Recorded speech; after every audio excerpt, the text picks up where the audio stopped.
Lisa Eldridge is going to announce this week the launch of her foundation, new velvet lipstick shades, as well as the restock of her enlivening blushes.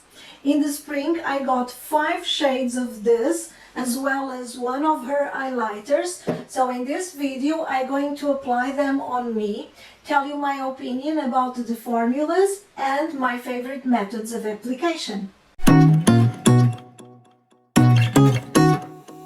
Hi, my name is Marisa. Thank you for coming to my channel where we talk about everything beauty and lifestyle, focusing on over 50 issues. I know that your biggest interest is in the shades, so I'm going to start immediately with the application, and afterwards I will share with you my experience with the formulas and the best methods to apply them. Just one short note to say that the application was a little bit more heavy-handed than usual because I wanted to ensure that the shade was clearly visible to you. Let's start then. Pink soap is described as a muted dusty rose, and in me it translates like a subtle warm pink.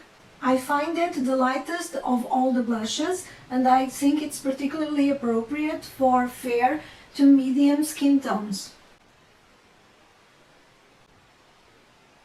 Island Glow is one of my top 3 favorite shades, and it's a very bright, warm coral that I love to use in the spring and summer.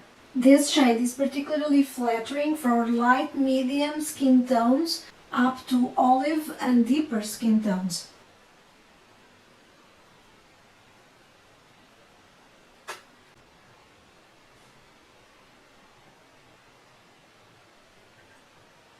Pink Poetry is a true pink blush, slightly warm and bright, that will look good in every skin tone, and it can be applied very sparingly for light skins and more intensely for darker, deeper tones.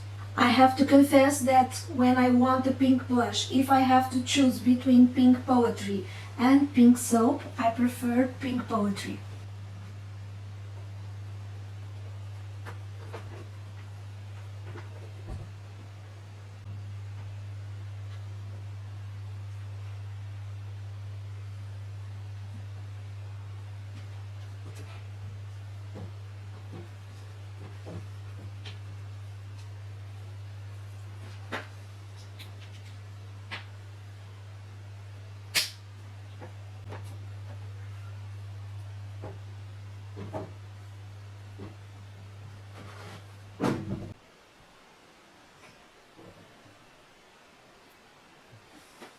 Of all the blushes that I got from Lisa, Dante's Dream is by far the one that I use the most, simply because it's extremely versatile. Not only is a very beautiful color, but also has a pink-brown hue that makes it well suited to match with both warm and cool makeup looks. And I think this shade will be flattering on many skin tones, particularly light and medium tan skin tones. Venetian Red looks like a deep red-brown blush on the tube, but upon application it varies from a reddish pink to a full red, depending on the quantity that is applied on the skin. I think that this particular shade of blush will suit everyone, although of course the lighter skin tones will have to be careful with the amount that they apply. This is one of my top 3 shades from this blush collection because I like the vintage antique feel that the pigments have, and also because it's the perfect blush shade to match with my red lipsticks, which I absolutely adore. I'm going to apply now the highlighter for you to see how it looks on me and how it looks on the skin. I got the shade Crystal Nebula, which is the lightest. It's more or less a champagne. And the way I apply it is basically to pat a dot on the skin and then with my middle finger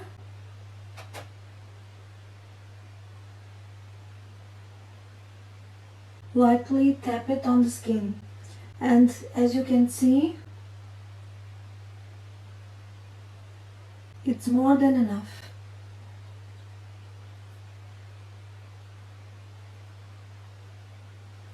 It gives almost a fresh sensation to the skin, and it sinks in. We don't see any shimmer whatsoever, like this. And if you want, you can use a brush and just lightly ensure that the edges are blended, but with the fingers is more than enough. I'm going to place it on the other side.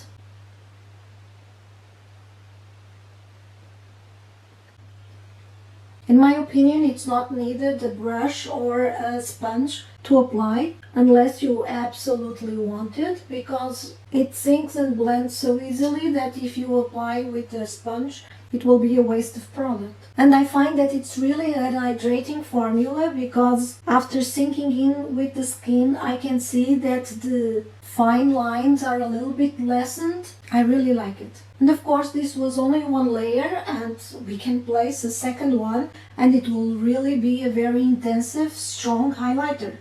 I'm going to place on my hand a little bit of the Charlotte Tilbury Hollywood Flawless Filter. I have the shade number 2, which is light. This is the Charlotte Tilbury one, and this is... The Lisa Eldridge is more translucent, while the Charlotte Tilbury has more pigment.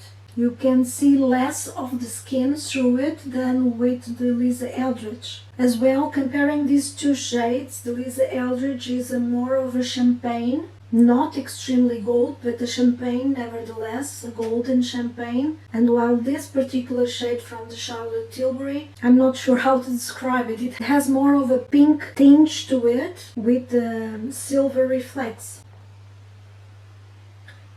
The reason why I like more the Lisa Eldridge is first the shade. I like this light gold champagne color more than this particular shade of the Charlotte Tilbury, but also I prefer the way the Lisa Eldridge looks on the skin. It almost gives like a wet look, and also it feels more hydrating. I have not tested wearing it under foundation because I have a combination skin, but considering that the Lisa Eldridge is a product that sets, I think that there is no problem whatsoever and of applying the foundation on top of it, and is extremely long wearing. You place it in the morning and by the end of the day is still there. The formula of the blushes is also an amazing one. Just like the highlighter, they are hydrating. They set on the skin, but they do not dry the skin. They don't look matte, they don't look glowy either. They give a skin-like appearance to the cheeks, which I particularly like. Just like the highlighter, the formula of the blushes has skincare ingredients in it. You need just the minimum amount of product. It's more than enough to spread it through the skin, because these are highly pigmented. You have a little bit of time to play and to spread, but then they set and they don't budge. And they last the entire day, just as the highlighter. Regarding the packaging, it's a tube, a squeezing tube, as you see, but the product is not a liquid, it's a cream.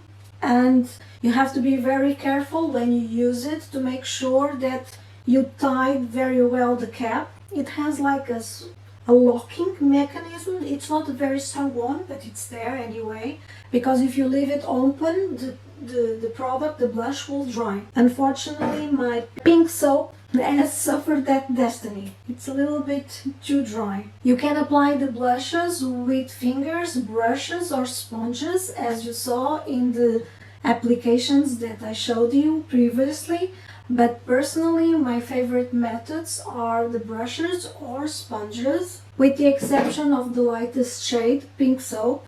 This I feel perfectly comfortable to apply with my fingers. The other ones are so pigmented that I feel my artistry level is not enough to apply it safely with my fingers, so I like to place a little bit on my hands, pat it with the brush or the sponge, and when the product is well dispersed in the sponge or in the hairs of the brush, then I just tap it on my cheek. And with any of those two methods, I then have on the side a clean brush or a clean sponge to blend the edges if I feel I need to. Or which frequently happens if I get carried away and apply a little bit too much and I want to dilute the pigment. As I'm sure you realized by what I've said until now, I really like these two products. The highlighter is the one that I probably am using the most at the moment, and I think I can safely say that I prefer this one to the Charlotte Tilbury Hollywood filter, which is a big statement indeed. I really hope you enjoyed this video and you found it useful as well to help you decide if you want to get the highlighter, the blush, or both, and if yes, which of the shades. If you did like it, please give it a thumbs up and share it with your friends. It really helps my channel to grow, and perhaps you will also find interesting all the other videos I've done in the past on the Lisa Eldridge products, including lip swatches of all her velvet lipsticks. I've placed those videos in a playlist for your convenience and will be linked here on the end cards, in the video's description and also on the cards. And if you are curious about my hair, I've also linked in the end card the video in which I explain why I did a buzz cut at 51. I would like to thank you very much for having spent this time with me, and until next time, bye!